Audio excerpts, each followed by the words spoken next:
So guys, तो आ गए आप। तो फर्स्ट ऑफ ऑल हम बात करने वाले हैं रजत दलाल के बारे में। तो जैसा कि आपको पता होगा कि रजत दलाल बिग बॉस के घर में हैं, तो क्या सलमान खान ने रजत दलाल को फेक बोला? आज वाले एपिसोड में सलमान खान ने रजत दलाल को कुछ कमेंट्स दिखाए जिसमें लिखा होता है, रजत द बाउंसर एंड बॉडीगार्ड कल जिस लड़की की बेइज्जती कर रहा था आज उसका रखवाला बन गया। और इसके बाद सलमान खान बोलते हैं कि आपको बाहर से फीडबैक आ रहा है कि आप किसी के नहीं हो, असली रजत कौन है इसमें अभी कंफ्यूजन है। बेसिकली सलमान खान ने रजत दलाल को फेक बोला। चलिए नेक्स्ट अपडेट के बारे में बात करते हैं, जो कि है सिद्धार्थ मल्होत्रा के बारे में। तो सिद्धार्थ मल्होत्रा का एक वीडियो काफी ज्यादा वायरल जा रहा है, जिसकी वजह से उनको काफी ज्यादा हेट मिल रहा है। बेसिकली उनका एक फैन उनका स्केच लेके आता है और वीडियो में दिख रहा है कि वो उनका स्केच उनको गिफ्ट करना चाह रहा है, लेकिन सिद्धार्थ मल्होत्रा उनको टोटली इग्नोर करके चले जाते हैं। तो जैसे ये वाला वीडियो वायरल होने लगा, बहुत सारे लोग इनको क्रिटिसाइज कर रहे हैं। तो चलिए नेक्स्ट अपडेट के बारे में बात करते हैं, जो कि है रणवीर अलावादिया के बारे में। तो रणवीर अलावादिया इंस्टाग्राम में अनाउंस करके बताए कि TRS यानी उनका जो पॉडकास्ट शो है उसका दूसरा सीजन आने वाला है। जी हाँ गाइस, उन्होंने इंस्टाग्राम में ये वाला पोस्ट किया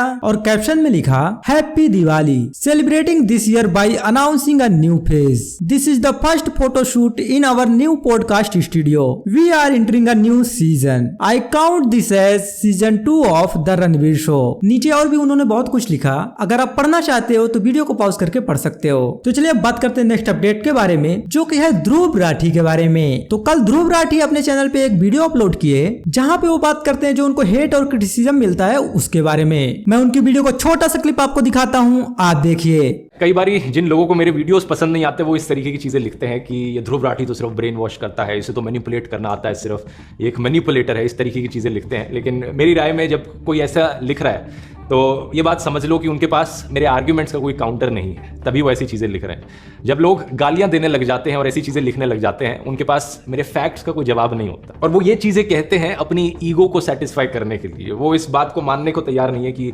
उनकी राय गलत थी इस टॉपिक पर। कई लोग पूछते हैं कि भाई अगर तू इंडिया में रहता नहीं है तो इंडिया के बारे में वीडियोस क्यों बनाता है? ये एक बड़ा ही स्टूपिड सवाल लगता है मुझे। मतलब बताओ, ये लोग जो ऐसी चीज़ें करते हैं अक्सर मुझे पसंद नहीं करते, मेरे वीडियोज़ को पसंद नहीं करते, लेकिन ये सबसे पहले अपनी राय देते हैं अगर इजराइल पैलेस्टीन में कुछ होता है तो। रशिया यूक्रेन वॉर होती है, अपनी राय लेकर पहुंच जाते हैं वहां पर। अमेरिका में रहते रहते भी मोदी के नारे लगाते हैं। बेसिकली इन्हें प्रॉब्लम इस बात से नहीं है कि मैं इंडिया के बाहर रहकर इंडिया की बात क्यों कर रहा हूं, इन्हें प्रॉब्लम इस बात से है कि मैं इंडिया के बाहर रहकर इनके फेवर की बात क्यों नहीं कर रहा हूं। ओवरऑल अगर आप इस पर मेरी राय पूछोगे तो आज हम एक ग्लोबलाइज्ड दुनिया में रहते हैं। एक दुनिया के कोने में कहीं पर कुछ होता है, उसका असर अक्सर दूसरे देशों पर भी पड़ता है। अगर अमेज़न रेन फॉरेस्ट वहां पर जलाया जाता है और ब्राजील की सरकार वहां कुछ नहीं करती, उसका नुकसान पूरी दुनिया को सहना पड़ता है। हम एक ही प्लेनेट पर रहते हैं, इसलिए मेरा मानना है कि दुनिया में कहीं कुछ भी हो रहा हो, हर किसी को हक है आवाज उठाने का, अपनी राय रखने। अब काफी लोग ये भी क्वेश्चन करते रहते हैं कि क्या ध्रुव राठी पॉलिटिक्स ज्वाइन करेंगे, तो इससे रिलेटेड बात करते हुए उन्होंने कुछ ये कहा। सवाल हो गया, लोग पूछते हैं क्या मैं पॉलिटिक्स में आना चाहता हूं। कई बार मुझे लगता है आना चाहिए, जरूरत है, कई बार मुझे लगता है नहीं, इतना बड़ा सैक्रिफाइस करने की क्या जरूरत।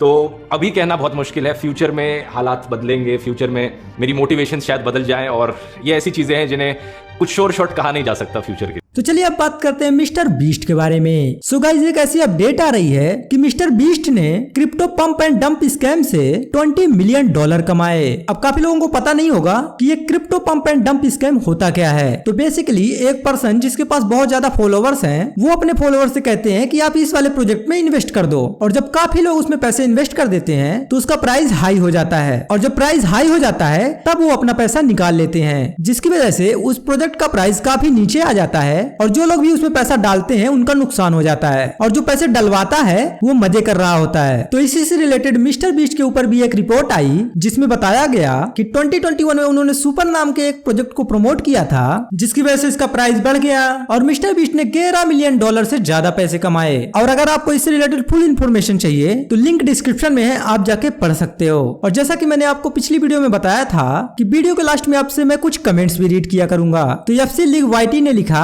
नाइस वर्क भाई, thank you so much bro. आप लोगों के इसी तरह के पॉजिटिव कमेंट्स की वजह से मेरा मोटिवेशन बढ़ जाता है और मैं तुरंत दूसरी वीडियो के काम में लग जाता हूँ। सो गाइस, वीडियो को लाइक और चैनल को सब्सक्राइब कर देना और एक प्यारा सा कमेंट भी कर देना ताकि मैं अगली वीडियो में उसको फीचर कर सकूं। सो चलिए मिलते हैं नेक्स्ट वीडियो में।